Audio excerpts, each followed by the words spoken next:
আওয়ামী লীগকে নিষিদ্ধ হবে কি হবে না, পুনর্বাসিত হবে কি হবে না, সেই সিদ্ধান্ত 5 অগস্ট হয়ে গিয়েছে।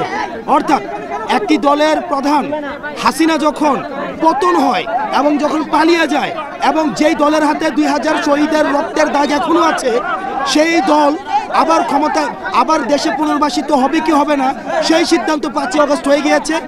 আমাদের এই শহীদের রক্তের বিচার না হওয়া পর্যন্ত, এই গুম খুন হত্যার বিচার না হওয়া পর্যন্ত আওয়ামী লীগের পুনর্বাসনের প্রশ্ন প্রাসঙ্গিক না। এখন যে প্রশ্নটি প্রাসঙ্গিক যে আওয়ামী লীগের আগে সুবিচার নিশ্চিত হতে হবে, এরপর অন্য আলাপ।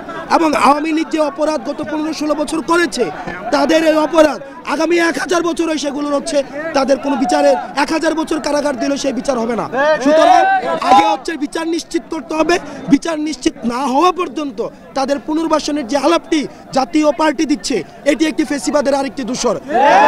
জাতীয় পার্টির উপরে ভর করেই কিন্তু ফেসিবাদ ডালপালা গজিয়ে মহির উপরে বেড়ে উঠেছে। সুতরাং জাতীয় পার্টি যদি মনে করে আবার তারা হচ্ছে শেষ কয়েকদিন আন্দোলনের আগে পিছনে থেকে আবার তারা হচ্ছে মেইন স্ট্রিমে চলে আসবে, তাহলে জাতীয় পার্টি ভুল ভাবছে।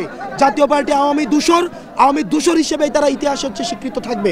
সুতরাং জাতীয় পার্টি কি বললো সেটি ছাত্র নাগরিক কোনো ধরনের তোয়াক্কা করে না। সাম্প্রতিক সময়ে ভারত যে গণমাধ্যমগুলো যেভাবে প্রপাগান্ডা ছড়াচ্ছে, এই বিষয়ে আপনি কি বলবেন? এ বিষয়ে বাংলাদেশি গণমাধ্যমের ভূমিকা রয়েছে।